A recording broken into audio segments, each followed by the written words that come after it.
This is Fight Fans Radio.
Hello, everybody. Welcome to another edition of Untethered MMA on Fight Fans Radio. It is February 21st, 2013. If you want to call into the show, you can call us at 410-988-6525, and you can reach the three hosts on Twitter. You can reach me at It's Mike Fagan. You can reach Derek Sepetzycki at FightLinker Subo, and you can reach Matt Roth at MattRoth512. And, gentlemen, before we get to the fights last week and the fights coming up this week, some pretty big news went down, I believe yesterday.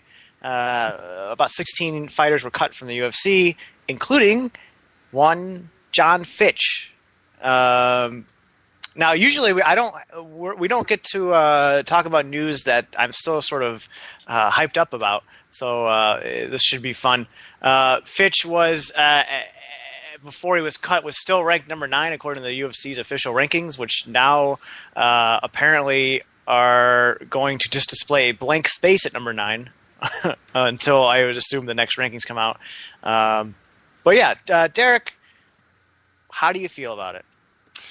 I don't like it, and I didn't like it when they announced it. I defended the UFC the first time they cut John Fitch. So many years ago, it seems like a million years ago when that happened, when they were first coming out and re-releasing the video game, and were getting everyone to re-sign the contracts to include the video game rights, into perpetuity. And actually, it wasn't just Fitch that was cut during that. They cut their current heavyweight champion, Cain Velasquez, over that as well. Josh Koscheck, who's always been a loyal company guy. Pretty much everyone at AKA, because they were following the advice of their manager. This is different. They were going to cut Swick, and then Swick I believe he got Dana and Lorenzo on his own phone and said, "Please don't cut me. I'll go ahead and sign it." I'll go ahead and sign the shit. Yeah. Yeah. So, and then eventually everybody did. I think it was about a 24-hour period before that was all resolved. But Fitch at the time said, in regards to that clause, they wanted our souls forever. And that's an exact quote from him. So at that point, I figured he might be a little hard to deal with, but I don't like the move because my goal has always been, since I got into MMA, to see all the best under the same umbrella, and John Fitch is one of the best. He's at number 9 in the top 10, and I don't like cutting top 10 fighters that still have a ways to go. I know he looked like shit against Maia, and people have been bringing up, he has one win in the last 2.5 years, and it was against Eric Silva.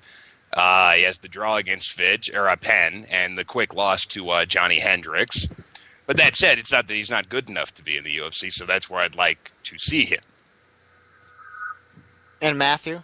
I think the issue, look, Dana said at the scrum today, he's like, look, he's really expensive, and people were talking about how, 66 and 66 isn't expensive, but, when you think about it, that kind of money for, $132,000 for somebody that is not a draw. Most of the time, his fights aren't really all that exciting, and he and he had he killed the hype train for somebody that they were trying to build up in Brazil in Eric Silva. I'm okay with it. I think that that there's a ton of fighters now under the UFC banner because they just absorbed Strikeforce. And look, you're going to see people get cut. It's going to suck, but you're going to see people get cut. I wouldn't be surprised if he takes another loss, you see somebody like Matt Mitrione get cut, or Chuck Congo get cut, or something like that. It's going to happen. It's a business, and it's not personal. It's not like, and there, I was talking to a friend who is an ancillary member in MMA. Like she's not really involved, but she's involved enough that she knows a lot of goings on in the background, and like. Managers aren't taking calls from Sean Shelby and Joe Silva when they're calling them. Like, so when Ulysses Gomez said, "Oh, hey, I should have," it would have been nice to know. In most cases, these guys aren't taking the calls because they don't want to get the call to say I was cut. If you're a man, take the phone call, say, and then be able to tell Sean Shelby or Joe Silva, "Thank you for the opportunity. I'll work my ass off and I'll get back to the UFC." If that's what John Fitch wants, he can go back. He can get back to the UFC. He's going to have to win a bunch to do it. Does it suck for the amount of money that he was making versus what he could be making in the regional scene? Of course, I don't think that Bellator is going to pay him nearly as much. I don't think that, and I know for a fact that companies like RFA and Legacy and XFC that are on HDNet, they surely can't pay him. So it's basically, Bellator for whatever they're gonna offer him, and that's that. It sucks for him, but dude, it's a business. The issue I have with that, Matt, is if you take even the worst UFC pay-per-views. We'll just use 300,000 as a benchmark for pay-per-view buys. If Fitch was on a show with 300,000 pay-per-view buys and he just earned his show and win bonus, so let's assume he beat some scrub. That's less than 2% of the UFC's revenue just from the pay-per-view revenue alone. That's not including sponsors and all the other money that they make with commercial rights and all that stuff. So, to hear that Fitch is too expensive it doesn't really ring with me.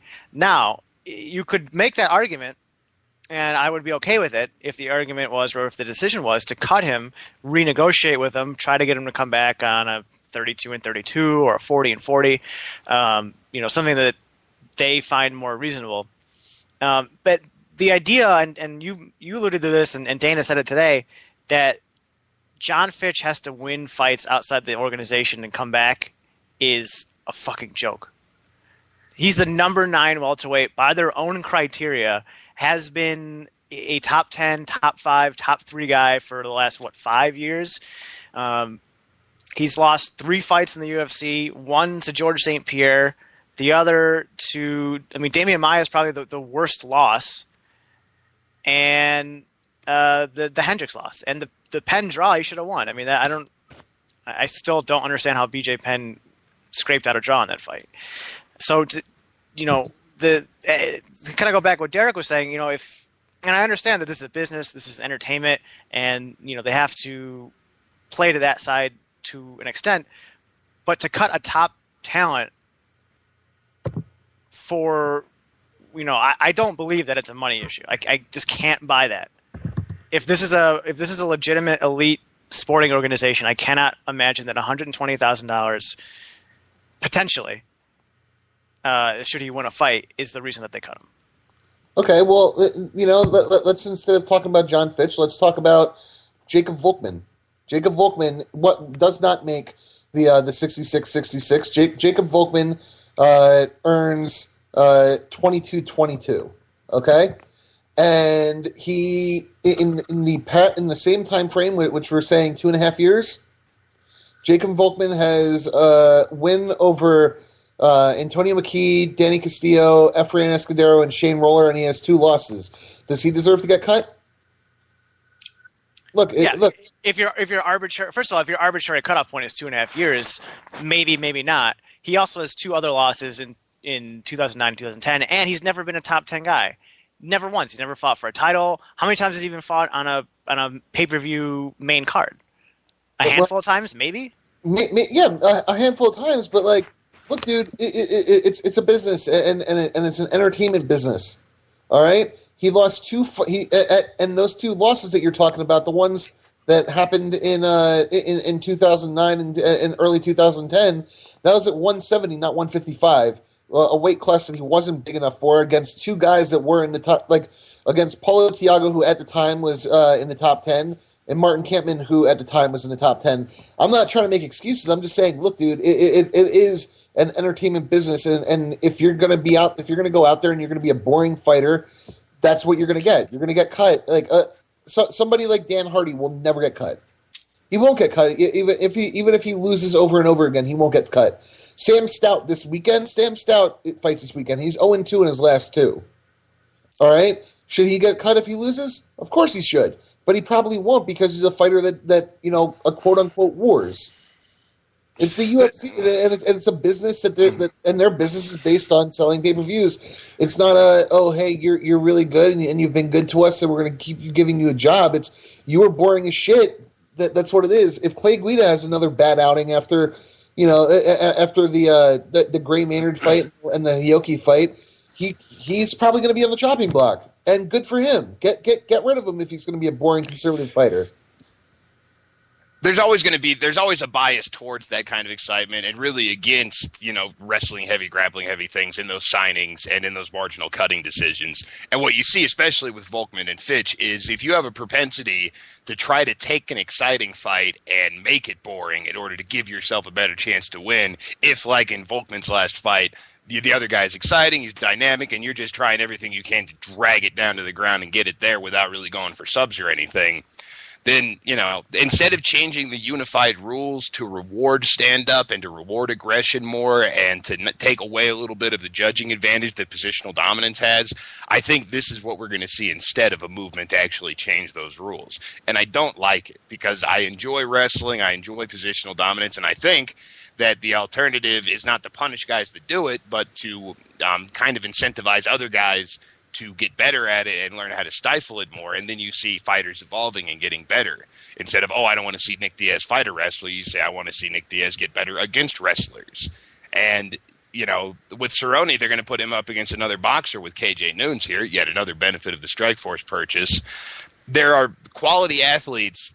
Being a pro athlete isn't guaranteed to anybody. There's nothing that says you get to do that for a living, or that you're guaranteed a slot. And in the NFL, every year, there are players that lose their jobs because Alex Smith lost his job this year.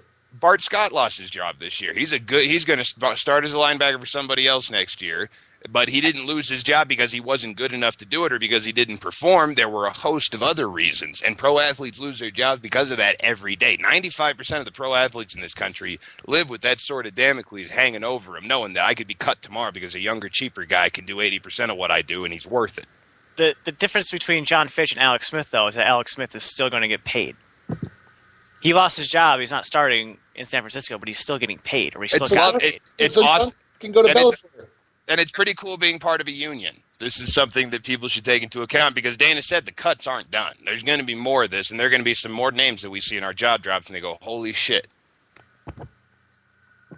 Like, it's going to happen. Look, dude, they have a roster right now of 470 people. They need to cut it down.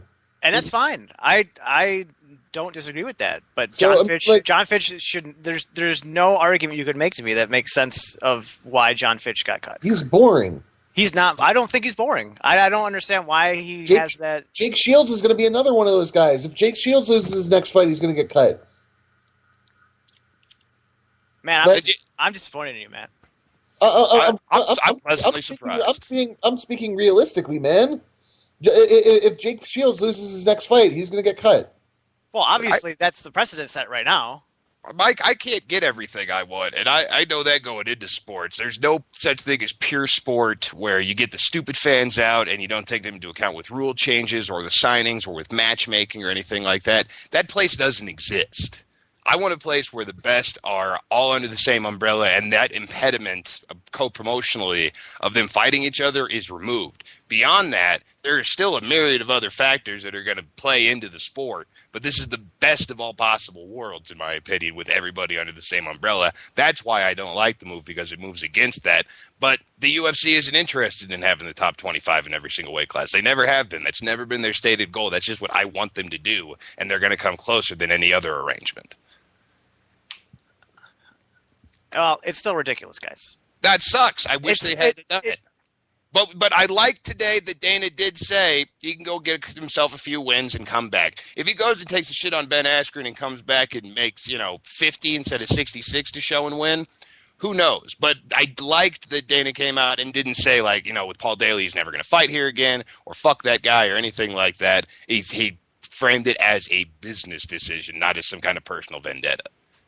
Well, and the thing, too, for me is that I understand in a marginal decision. If it comes down to a guy who's lost a fight, or he's lost... And looked like shit. That was a 30-24 decision, baby. He shrugged at the ref halfway through the third. Like, what do you want me to do?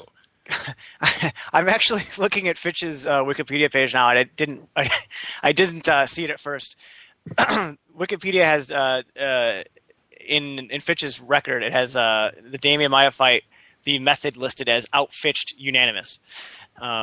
This is true. I can't believe that was 30-27. That might be one of the worst scorecards of the year. Yeah. 10-9s. Like, what the fuck? At least 2 of those were 10-8s. Probably all 3 could be 10-8s. But my thing is, I understand in a marginal situation when, a mid-level guy who's lost a couple fights or lost 2 of 4, 2 of 5, I get that. I get, if he's not exciting, whatever. I get if a guy is exciting, he's going to have a little more leeway. But this is a situation where a guy is a clear top 10 guy, hasn't lost to anyone who is not in the top 10 or doesn't deserve to be in the top 10, and gets cut. And it has to be a matter of money, and I think that's ridiculous. And I'll feel a lot worse when it happens, if it happens when they do it with a guy who I think could threaten for the title. If it looks like a guy with a boring style might be one of their champs, like, what Linland accused them of all those years ago, if that happens, I'll be really pissed. But let's not pretend. I mean, there are 6 welterweights right now I'd bet over John Fitch. He's not in a position where you think, they got rid of a guy who might be the best in the world. I just don't feel that way about John Fitch anymore. To me, fighting, and I've made this point plenty of times, titles have never been the main thing for me. I just want to see the best guys fight each other. Fitch is still one of the best guys in the world, and he's not going to have that opportunity to fight guys, top 10, top 15, top 20. Right, and that sucks. And I wish he was there, but he's not threatening for a title anytime soon, so it's not something that's going to make me break up with Zuffa or anything like that. I'm just going to criticize him. Derek, what would it take for you to break up with Zuffa? If I felt that they were moving too far away from the sporting aspect, like I said, a scenario in which they had a guy who looked like he was the best, he was their belt holder or something, and then they cut him because they didn't like him or they didn't like his style or he was boring or da-da-da-da. Like when they threatened to cut Anderson Silva after the Damian Maia fight, he says if he does that again, they cut him. If he would have cut Anderson Silva, if Anderson Silva clowned another guy like that, I would have been done with the UFC. If something like that happens, I'll do it. Matt, would that have been just business? What, if they cut Anderson Silva? Yeah. Dude, look, again, he could be a great fighter. But, no, Matt, come on, man. No, look, if you're going to turn off fans, and yes, he turned off a ton of fans with that performance against Damian Maia, man. Of course. Like, if the fight against Chael and he did the same shit because Chael wasn't able to get a takedown on him, and he did the same shit. The brand is tied in with the fact that they have the best fighters in the world. They're intertwined. That's why brand and people are loyal to it. Come on, as a straight business decision, they lost money on Jake Shields. Jake Shields hasn't sold one pay-per-view or drawn one viewer since he got to the UFC. But they signed him because he was one of the best and he was available, and that's what you do, and that's what they should do with Fitch. Well, I think the Shields signing was also a fuck you to Strikeforce. But Strikeforce didn't even compete with him before he even and nobody gave Scott Coker shit for that. It was like, oh, they'll compete for free agents, and Strikeforce literally said to the UFC, "We're not even going to make him an offer. Sign him to whatever the hell you want to." He just beat Dan Henderson. We're not going to try to sign him to a contract. Oh, here we go. I'm trying to find out what Shields makes. 50? It's nothing crazy. Well, he made $75.75 for 121, and I don't think he's had a fight since in a state that produces that information. Yeah, and the one that he did, he fucking cheated, and it didn't count. Colorado? Yeah, here. I don't think 150. Colorado. They don't produce. It doesn't appear that they produce the payout. No, we don't declare pay, and we also don't release what you tested positive for. So whatever. Anything else you guys want to touch on before we move on? I feel like I'm sad about Vladimir Matyushenko getting cut. You want to talk about the old guard going away, old pride guys? Like it's part of the legacy. It's part of history now. The janitor. I just got murdered. I did like that Vladimir Matyushenko for you was the guy that meant the old guard was really gone. He's one of them, man. He's not Tito, not Chuck, not Randy, not Fedor, not Krokop, but Vladimir Matyushenko. Hey, he outlasted them all, didn't he? God damn it! All right, we got a fight card coming up on Saturday. Before we get into the fights, there's been a lot of talk about pay-per-view buys, how much interest there is. If you listen to anyone who is involved with the media circus, there's just a ton of media interest in this. There's tons of mainstream press following Ronda Rousey around. Obviously, she had more than Brock. HBO's got a special on their Real Sports show dedicated to her. I haven't watched it. I heard it was pretty much geared toward newer fans or people not familiar with MMA, but that's to be expected. HBO viewers then? Yeah. And Dana today at the presser said that Ronda had been drawing more interest than Brock Lesnar. I think he actually used the phrase blows him out of the water. Tim Marchman phrasing of SI and the Classical posted a Google Trends graph, and I mean, if the Google Trends graph is anything representative, Lesnar is a much, much bigger story and interesting character than Rousey. But I'm going to start off. I'll start off with you, Derek, and then I'll get to you, Matt.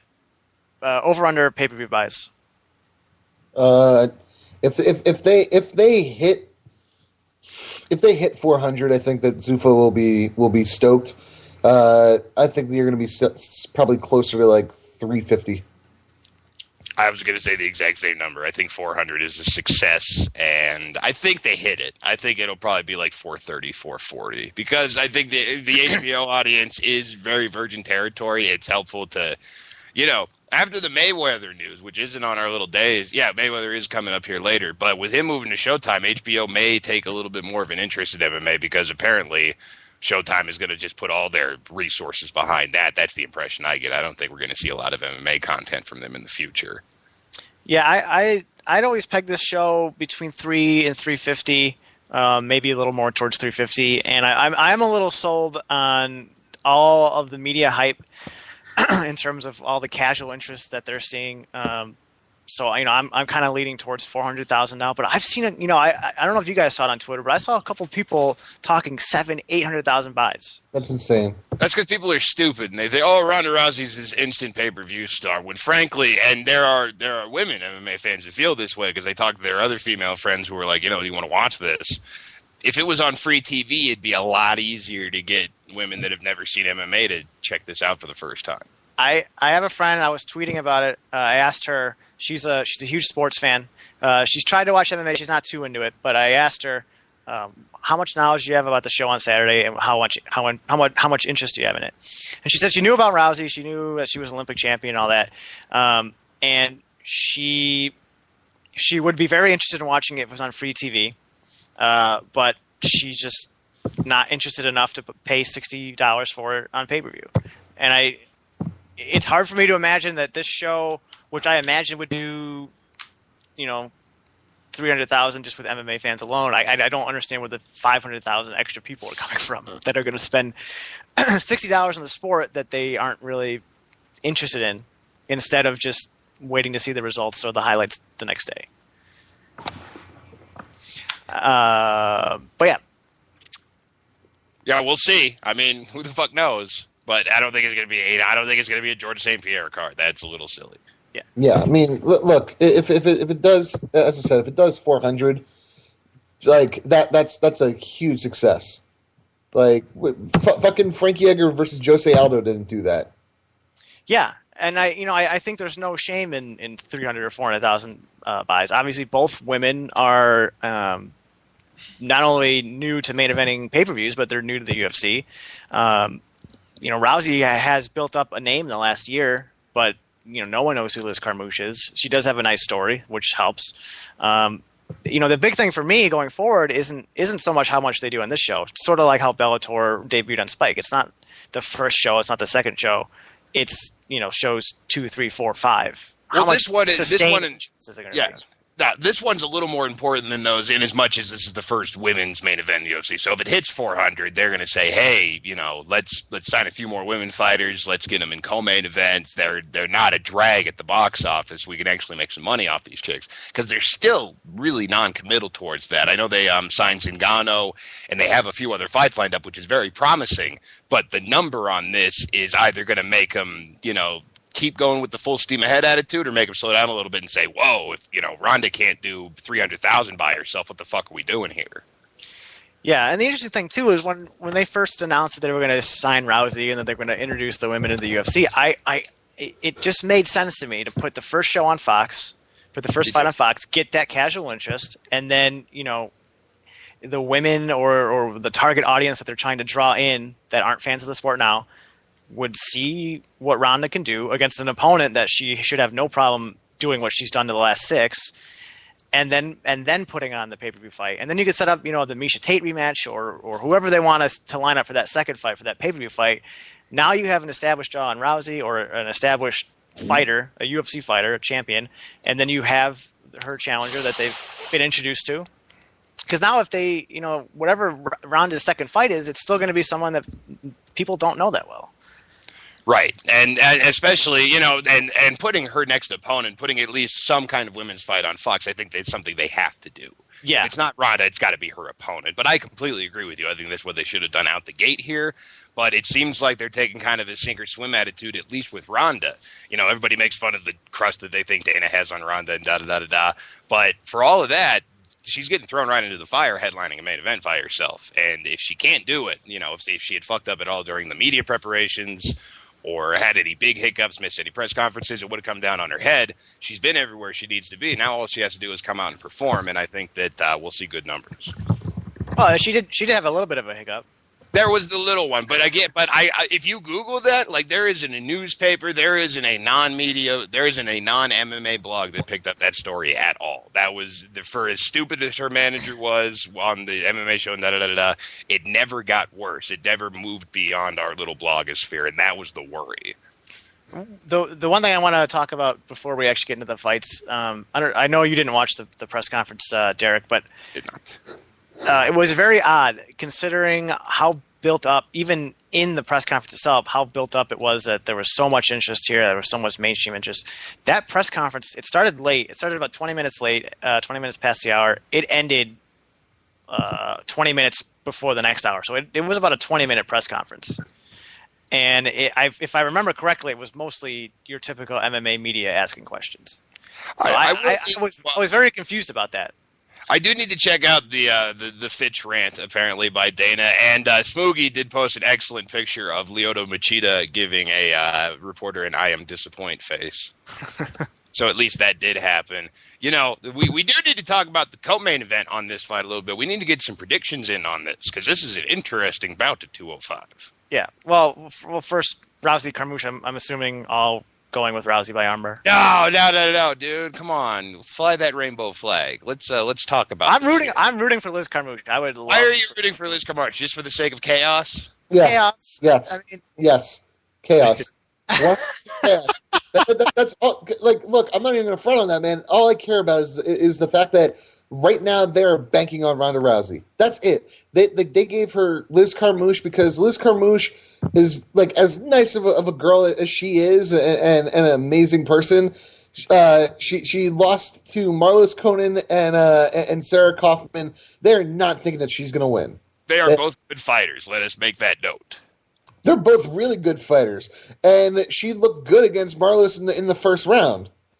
She looked good, but the problem is if Liz Carmouche wins, I imagine that Dana's just going to be like, look, we tried with women's MMA and it's not working. I heard someone say that if that happens, it'll be like Scala watching Kimbo lose to Seth Franciscelli, screaming back of the head, yelling at the ref. Yeah, I imagine that Dana will ship all the women back to Invicta. Like that's exactly what will happen. And hell, it might be best for women's MMA because Invicta's getting 3-4 million people watching their fights. So, quick note on how possibly stupid Tito Ortiz is. Cyborg, as everyone knows, is moving to Invicta. Dana White's response to that was, we were going to let her fight in Invicta and pay for everything, and then when she was ready, she could come over to the UFC and have the weight class or whatever. But they just kind of did it on their own, so they saved us some money. Is Tito really that stupid? Yeah. Did you see the presser? I did not see the presser. All right. Are we allowed to, Erica, are we allowed to play audio from press conferences or no? Oh, I think we can get fancy with it, but we're going to have to talk about it for like 5 minutes while you give her the link and not try to... All right. So Tito Ortiz, he's never been a great speaker. Ever. true. Here's the Renato Babalu. Ever. Heavyweight. Best light heavyweight of the night. Ever. Like, let me tell you how you feeling right now. Like, so imagine that, except he's trying to explain why Cyborg can't make 135. That's like an illiterate fighter taking on fighter management. And oh my God. Like, just watching him try and speak at a dais, I get nightmares thinking about, like, just him trying to speak. It was incredible. One of the most amazing things I've ever seen in my life. Well, let's move on to that co-main event. I'm still upset that dad ass with DAT. It's that co-main event because it's that good. I'm still upset that this is not a 5-round fight. Let's see if it matters because it may well not. It's not that good of a fight. What? It's not that good. These are two legendary style matchups. Dan Henderson, the ultimate untakedownable wrestler. Karate versus wrestling. That's a no. It's legendary style matchup of the ages. Karate. You interview a lot of fighters. You talk to a lot of fighters. If you ask them who's the guy that you're most scared of that you would like least want to fight, they'll say Dan Henderson. And you say why? You can't take him down. He can take you down. Wait, what? What is this? You can't take Dan Henderson down bullshit. It's very, very hard to do. He's a very good wrestler. No, no, he's not. I will bet you that Machida takes him down at least once in the fight. It's possible, but I'm going to tell you exactly how it's going to happen. It's going to be through a clinch and then an outside trip. Yeah, Dan's going to throw a wild right. Machida's going to grab him and then trip him. You remember exactly what's going to happen? Oh yeah, this is what everyone thought Fedor was going to dub Hendo on his head because fucking Sabo's way better than Greco-Roman in the clinch. Greco-Roman's an excellent clinch strategy. When Henderson gets taken down, it's off a goddamn double leg like Shogun did to him. Oh, I can't wait to fucking... He's got a head full of iron and he hits harder than anybody you can imagine. He's a terrifying fighter for most people. And then you have Machida, the fucking ghost. How are you not... Is that his nickname? No, for a while there was some kind of derisive, elusive nickname that he got from Fight Linker. Fight Linker used to absolutely hate Lyoto Machida. Even though now he has like the best knockout reel of anyone in light heavyweight that's still fighting. I can't be on the show anymore because Derek's retarded. You are not excited for Machida Henderson. What the hell is wrong with you? Yeah, that's on you. That's on you, Roth. It's not a good fight, man. Man. Tell us who's going to win because it's so easy to pick. Machida is going to win because he's going to point karate around the ring, and it's going to go 3 rounds, and he's going to win 30-27 in all 3 cards. Mike, you don't feel that way. I think Machida's going to knock him out in round 3. I'm going to pick Henderson by decision. I think you're a crazy man. It's Dan Henderson, man. He looked pretty good for the first 3 rounds of that Shogun fight. Is there any other fight you guys want to talk about on this card coming up? Hold on real quick. I got to bring it up. Well, there's Faber, Menjivar, McGee, Neer, Koscheck, Lawler. Can I just say how much I love Josh Koscheck? Okay, go ahead and explain. He's great. Okay. I love guys that Koscheck is the epitome of the guy who will take a fight anytime, anywhere. Like, he's the guy that says that and means it. This is true. And somebody posted an interesting analogy in the Bloody Elbow comments about why Rich Franklin didn't get cut and John Fitch did. And part of that is being a company man and taking those short notice fights because they do appreciate that. Like you said the other day, you were saying with John Fitch, why would anyone take a top 10 fighter on short notice? Because those guys are still around and John Fitch isn't. And they're also not boring.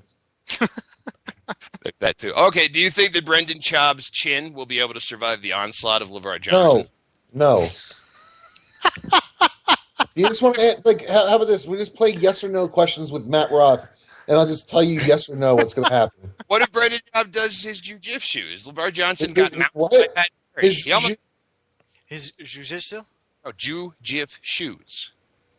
This is what's going to happen. Brendan Schaub's going to leave his chin wide open like he always does, and LeVar Johnson hits like a truck, and it's going to hit him right in the chin, and Brendan Schaub's going to go to sleep. Probably hilariously. Michael Chiesa versus Anton Kovenin. Who the fuck are they? Dennis Bermudez versus Matt Grice. Matt Grice is going to, like, just wrestle him. Sam Stout versus Carlo Froder. I don't know. Whatever.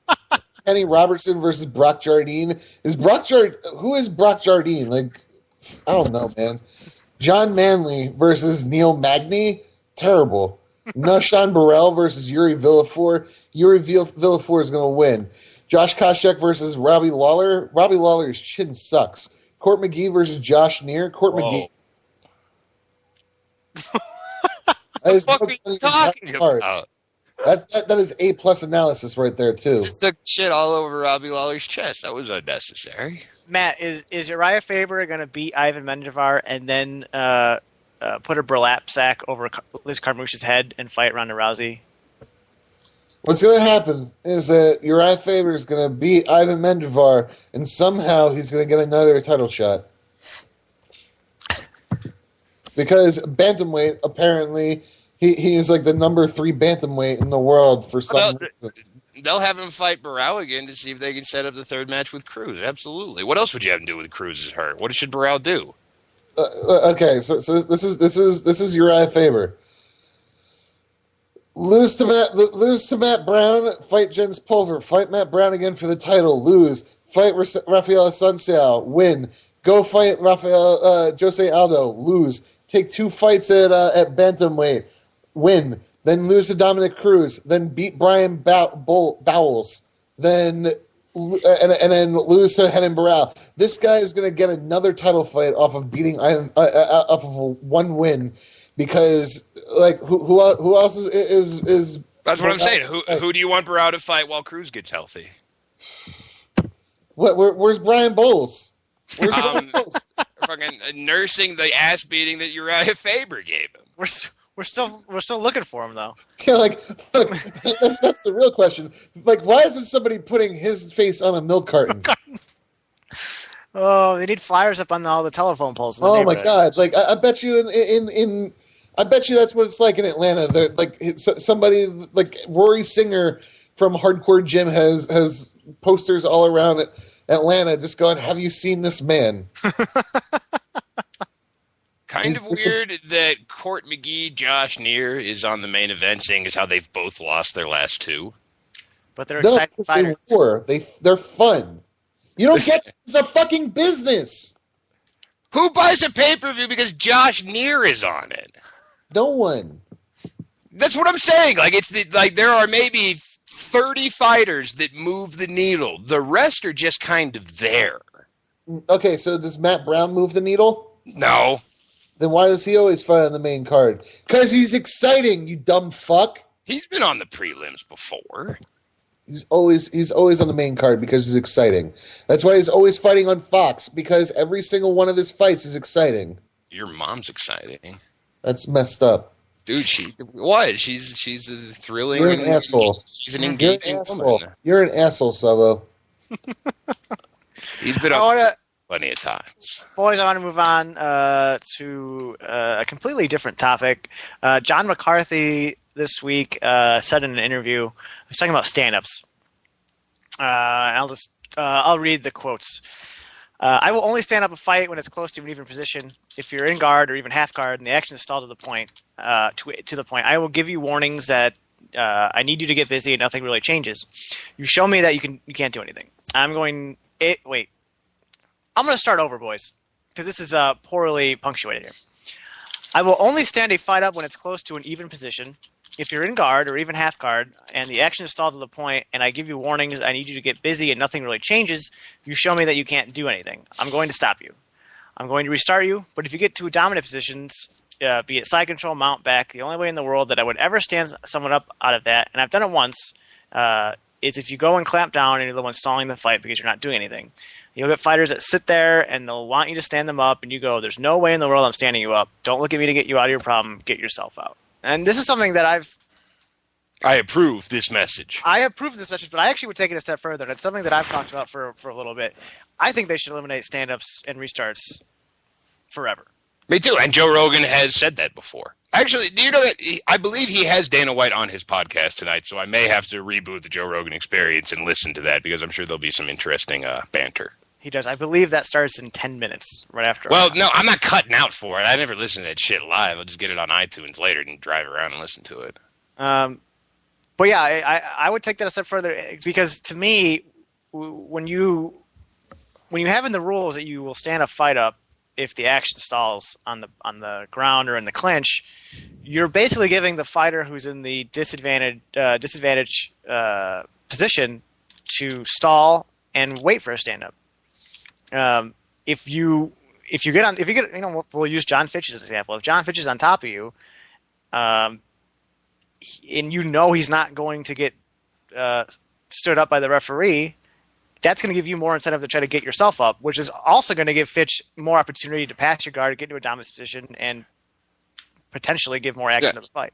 And you see a lot of stalling by guys on the bottom. They get the overhook on the arm, they put one hand on the back of the head, they kind of rear up a little bit, and they just clamp down and do their best to control the position and A, not let the guy pass, B, not let him pasture up, and C, not do anything until the ref says, all right, break. And normally if they do that for about a minute, that's what'll happen. It rewards stalling on the bottom stand-ups, and that's why I'd like to see them banned. Yeah, the two guys that I've always historically have been like the worst in terms of that is Vanderlei Silva and Mirko Krokop. Both of those guys, especially in Pride, would just sit there on the bottom and grab you until the referee stood you up. Yep. I think Vanderlei Silva might have the record. I always wish that there was someone who kept track of this, or if I had the time to actually go through it. But I think Vanderlei Silva might have had the most yellow cards in Pride history because he was always getting stood up off the ground and getting a yellow card. I don't want yellow cards. I don't like giving referees. No, I don't want that either. No. But no stand-ups would, I think, solve the problem pretty elegantly. Maybe you could still allow for them if you're just shoving a guy into the cage, because there's not a hell of a lot you can do if you're getting toasted into the cage and the guy's not going for a takedown. He's just, he's lower than you, and it's just a forever football block. If you can allow for those to be broken up a little bit, I imagine.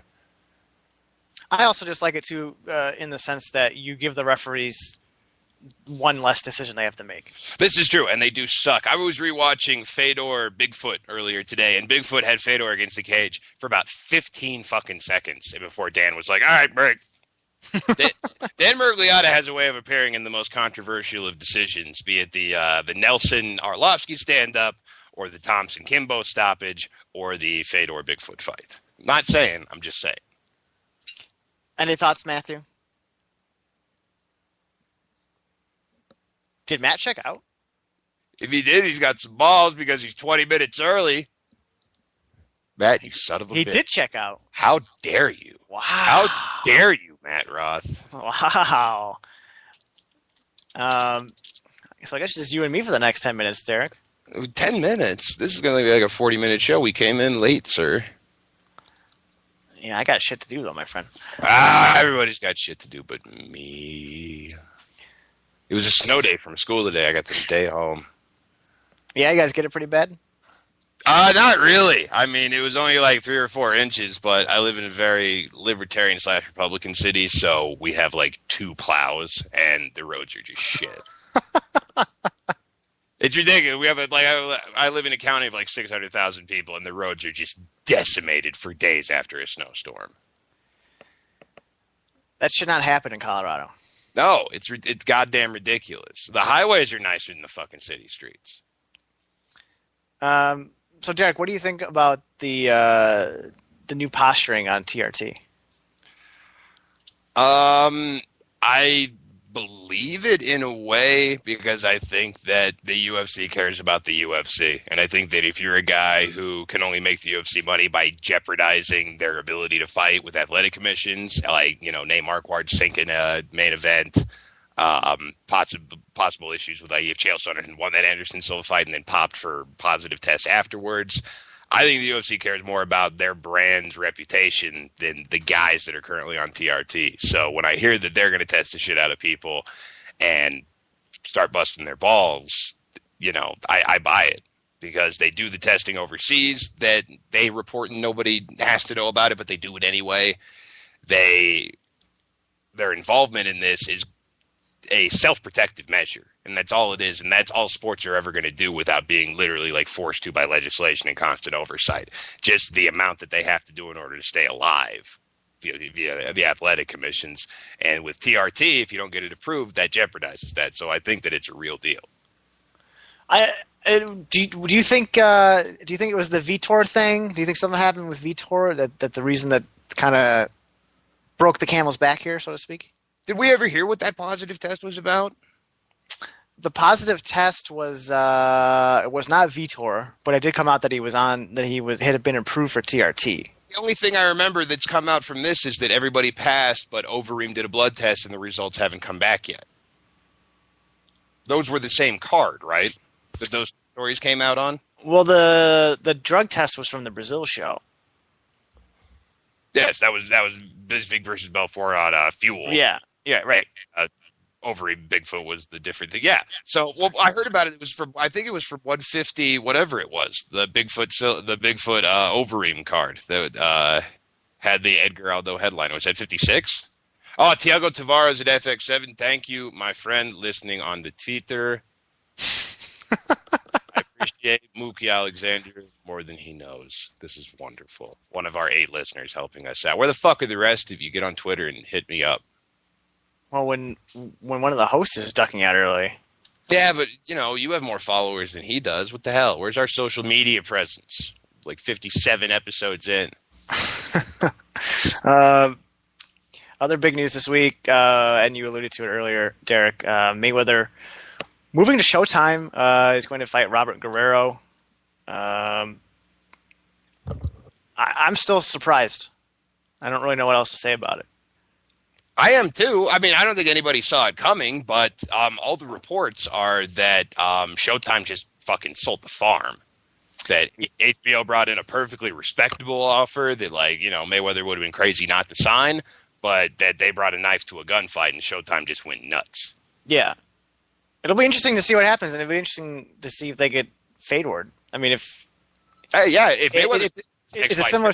Yeah, it's a similar situation where, with Pacquiao, he's still obviously a big star. Even if Mayweather loses, he's still going to be a star and draw in eyeballs. But it's a 7. Yeah, really 7 more wins left in him. Yeah, well, like the 8-fight deal that Cain Velasquez signed today. I'm not sure that the length of the contract matters. And I think it's more of Showtime's way of ensuring that Now, I want to hear you explain the Cain Velasquez contract to me, because you're a guy who does not believe in the benevolence of the UFC. I just don't think 3 fights left. Champion. Can't go anywhere even if they, franchise tag him at the end of it and just say, yeah, you know what, you're fighting for what you used to because you can't go anywhere because you're the belt holder. Instead of doing that, they re-sign him to what's at least a 4-year deal that's got to be at least double the money. How do you explain that? Why'd they do it? They have no They have no competitor. They're not afraid of losing him to Bellator. There's no pride. What's the reason for doing that? Well, if they think that he's going to continue to grow as a star and they can still get him cheaper than what they think he might be worth a year or two from now, then it makes sense for them. But my thing is with it is it's a raise. You don't have to give a raise. He's got 3 fights left. You can say, hey, we'll talk when you got 1 fight left, like they always do for contract extensions. Yeah, but you don't know. I mean, first of all, you don't know if the next 3 fights are giving him a raise. They probably are. But my whole thing is when you hear stuff like 8-fight deal, it's a meaningless term. It doesn't matter how long the deal is unless the fights he's getting are guaranteed or a certain it matters in as much as this. When Randy came back to fight Brock, they signed him to, I think it was a 3-fight deal. And they didn't think he'd do it, but he did. And then they had to re-sign him to, I think it was like an 8-fight deal to make sure that, no matter what he's doing now, he can't fight anywhere else because there's still fights left on his UFC contract. That's where it comes into play.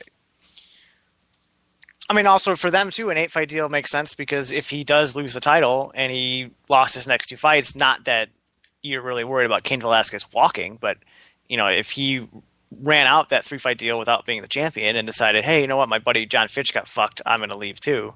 Mm-hmm. Again, an unrealistic scenario because where else is he going to go? But it's in the UFC's interest to give him a longer-term deal. They lock him up for 8 more fights. And it's no. When you see this in pro sports, if a guy has 3 years left on his deal, if it's a rookie on a 4-year contract and he just has an incredible first year, they reward him with a contract. It's a matter of creating goodwill and good intentions. That's not it at all. No, there's you take probably still the most team-friendly contract in baseball right now, Evan Longoria. After his first year, Troy Tulowitzki isn't on that list. Oh, he's up there for sure. But I mean, Longoria's deal is just ridiculous. But when they sign him to those long-term deals, it's because they know that the value he's going to bring in year 2, 3, 4, 5, and 6 is going to outweigh the money they're going to give him. He sells a lot of tickets down there in Tampa Bay, doesn't he? Well, those turnstiles are turning hot from all the friction. He brings wins. He's a quality baseball player. I mean, they're paying him peanuts compared to what he's worth. Oh no, he's an amazing baseball player, but I don't know how much money he makes the team. Like, what kind of a draw is anybody in Tampa Bay? They just don't have baseball fans in that fucking city. If you're thinking about it from an MMA perspective, yeah. And you have to with MMA because in MMA, your value is almost solely dictated on your ability to sell tickets and gain eyeballs. And that's not what sports is supposed to be, but that's what fights are. That's what combat sports is. Right, but that's what I'm saying. Baseball's different. Baseball, right. Your value is how much wins do you bring to the team. Well, I'm sure if they signed like Hakeem Nicks, if there was some Deion Sanders type player that started playing for Tampa Bay, even if he wasn't as good as Longoria, they'd probably sell another 5,000-6,000 seats a game. No. If they had some kind of like 2-sports star or if like some famous Olympic sprinter or something started baseball, it's that kind of novelty shit that's going to capitalize in a market like Tampa Bay that's full of idiots. Yeah, but that novelty fact, I mean, how much can you stretch out a novelty factor over 81 home games? It becomes not a novelty after a while. No, but it's they have 25 slots on the team. They're a pretty good team, so their competitiveness they depend on like making the playoffs and selling extra home teams. But I'm not going to be surprised when that team moves, even though they've been that good. I'm not going to be surprised when that market they're now, hey, we can't have this many baseball teams in Florida. Yeah, I wouldn't be surprised either. I mean, Tampa Bay's a really weird market. I don't know if you've ever been down there.